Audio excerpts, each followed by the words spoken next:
This past summer, I was able to go to Turkey with my mom and my siblings, and there were so many beautiful sights, sounds, hikes, and one evening we were in Antalya, and my mom said that we should go to the beach to take some pictures because the view was gorgeous.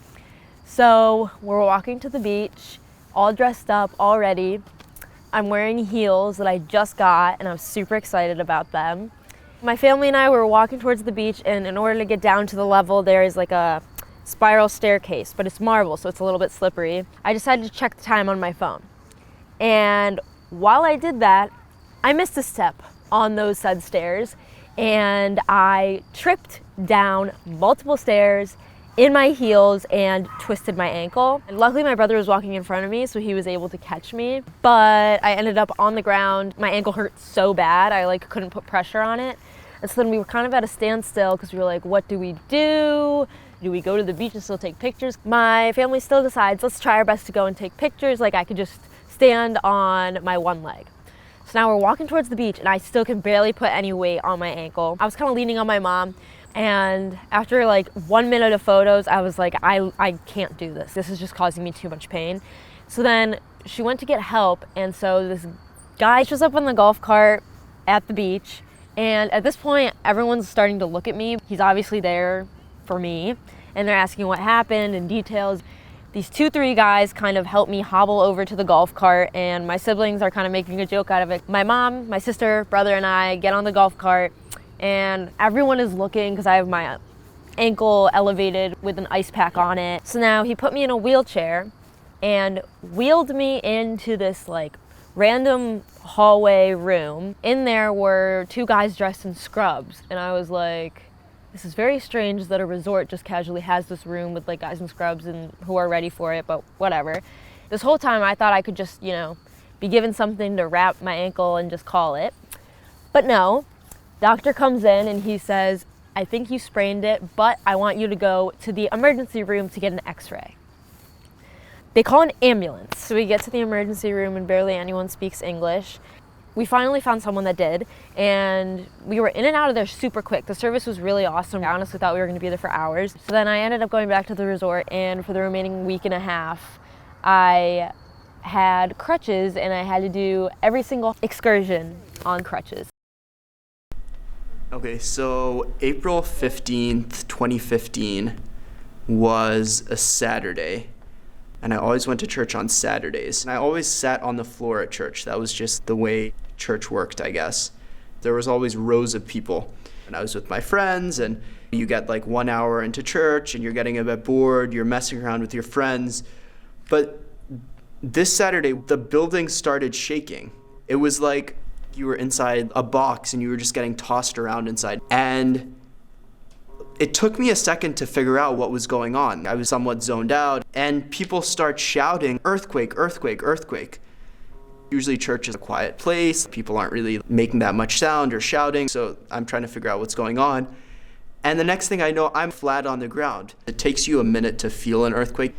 Until it becomes dangerous, you don't actually feel it with your body. The funny thing is, I don't remember being scared. I just remember being sprawled out across the ground for about 60 seconds straight. The building was shaking uncontrollably, and I looked around, and it was kind of like being on the ocean, and other people were on waves thrown against the wall. And then eventually the shaking stopped, and I was surprisingly not that scared. And I remember walking outside, never really understanding the damage. It just sort of felt like a roller coaster to me. I started scrolling on my phone, I started looking at my friends' phones, and most of the city I was living in had been demolished. More than 10,000 people had been killed. But to me, it had just kind of been like any other Saturday, except this one, some shaking had happened. In subsequent months and years, when I would experience earthquakes, I had some trauma from encountering a 7.9 earthquake for 60 seconds. I was 11. I was old enough to realize it was an earthquake and what was going on. But I guess it just in the moment shook me less. Probably for the next 5 or so years, anytime my bed would shake or someone would shake me, I would have some memories of it. I'd be able to place myself back in that moment. So I had grown up with earthquakes. I'd been in an earthquake before, but never anything that was this long or this strong.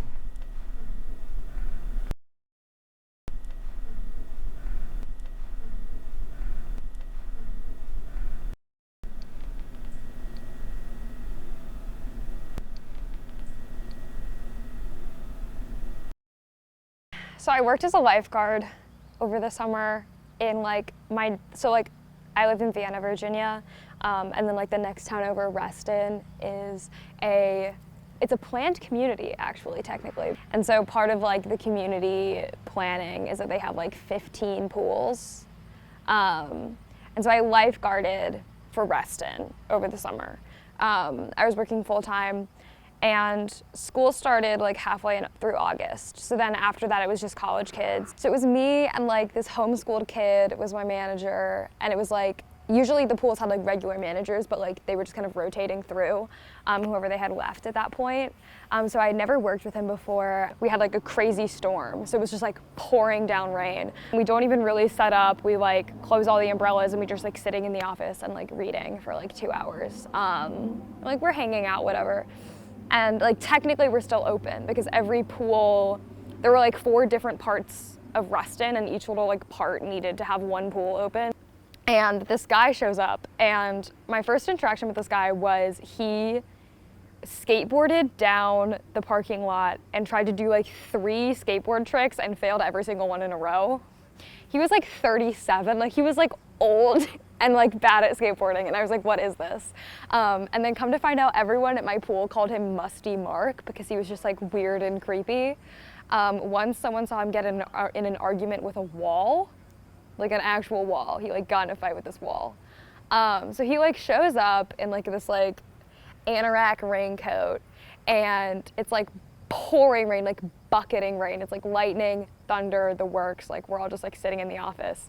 And he shows up and he starts asking the girls for our names. Meanwhile, the manager, who I previously hated, is like, why are you asking my staff their names? Like, you don't need to know their names. You don't need to know their names. And he was like, I'm trying to expand my vocabulary. And he was like, get out. Like, if you're here to swim, we're closed. If you're not here to swim, then you're trespassing. Like, I've asked you to leave. Like, it's time to go. And he like didn't leave and didn't leave and didn't leave. The manager threatens Musty Mark with calling the police. Musty Mark like takes off on his like skateboard. He had skateboarded there in the rain and the sleet. I was like, what is this? And then Ben, the high schooler, had like taken off. So we're all like, where's Ben? We were like, where did Ben go? Come to find out, when he had seen Musty Mark, he had like sprinted out because he thought this guy had a gun on him. So he like sprinted out the side door, ran all the way down like into people's yards, like down by the lake, and was like just standing in this guy's yard by the lake for like 6 minutes while he called his dad. And then like his whole family showed up, and then we had to like call the police, and we were like, this guy's crazy. And my manager was like really on top of it and like had been arguing with like Mark the whole time. And it was just like such a crazy, insane August like 23rd at work when it was like no one even wanted to be at the pool anymore. Just before the start of 6th grade, I faced off in a game of basketball that would humble me greatly. My opponent was a relative novice. His name was Milo. He had just picked up the game a few weeks prior. And as I walked up to the court, I scoffed at the technical imperfections of his game. He had a very unorthodox shooting form. He didn't really seem to know what he was doing.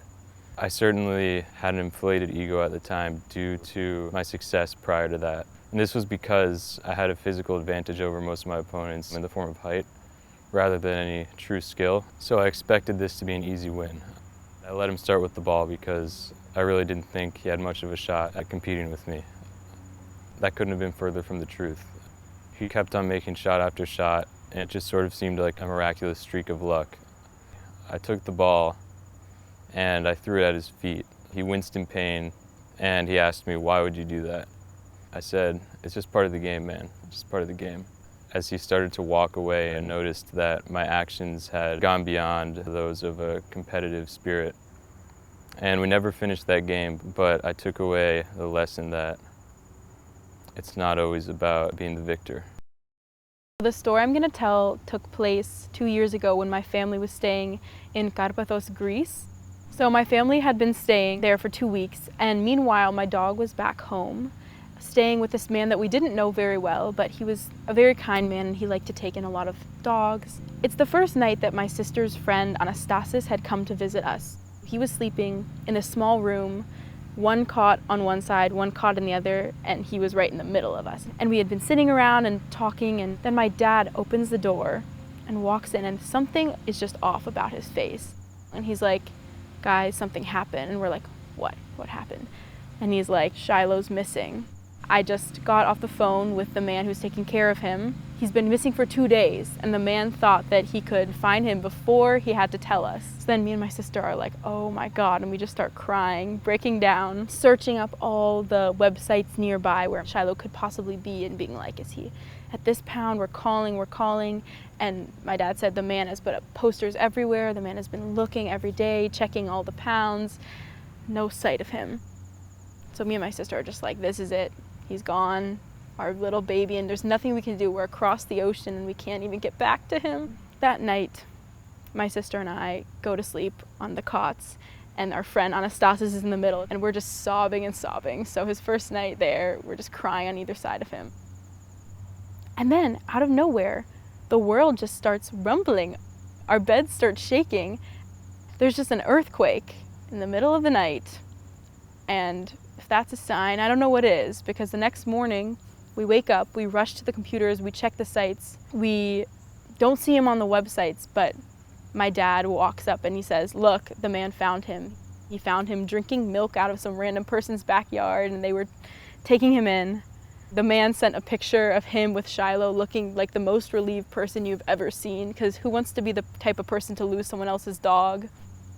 We decided against using that dog sitter again, and we're a little more careful now when we choose who's going to be the person watching our dog. I'm grateful we found him.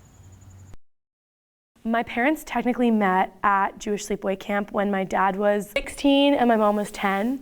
So they didn't really know each other, and they weren't really friends. And then fast forward 15, 20 years, both my parents were living in New York, and my dad is releasing his first novel at the time, and he has a book reading plan. The night before the book reading, he goes to this reunion for the camp. It's called Camp Vermont, and both my parents were there, and they ended up meeting, and they started talking, and my dad invited my mom to his book reading the next night. She comes to the book reading, and my mom has a medical condition that impacts her vocal cords, so she has a really hard time speaking with volume. My dad is really, really outgoing and very friendly. He approached her at the book reading. He thought she was cute, started talking to her. Mom was wearing these black velvet overalls, and that was what caught his eye. There's not a line out the door waiting for them to sign his book. They talk, and he asks her out, and they go on their first date on the Upper West Side because my dad's living at home with his parents, and my mom is doing a post-grad program at Columbia, so they're both living in the same neighborhood. And they go out once or twice, they have a good time, and then they go camping together. My mom got nervous before she went camping with my dad, so she ended up bringing her friend Bruce along, and the three of them went camping together, and they had a nice time. But my dad was a little confused why she brought this other dude camping with them, and he was upset. And then when they got back to New York, he was like, "Beth just wants to be my friend. She doesn't want anything more." And so he stops calling her. She stops calling him, and they sort of fall out of touch.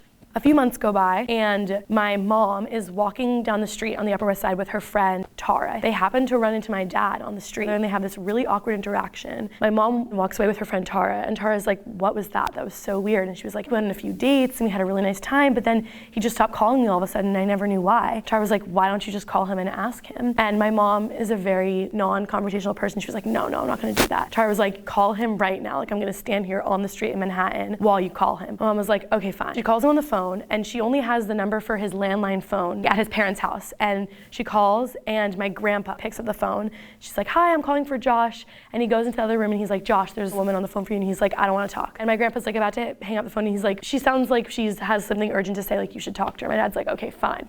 So he gets on the phone with my mom. My mom is like, "Josh, what the hell? I really liked you, and you stopped calling me. What happened?" He was like, "Well, I really liked you, but then you brought your other friend camping, so I assumed you didn't want to date me." And they were like, "Oh, I guess we both liked each other and fucked it up." And then they ended up going to meet up that night. And 3 years later, they got married at the aquarium in New York.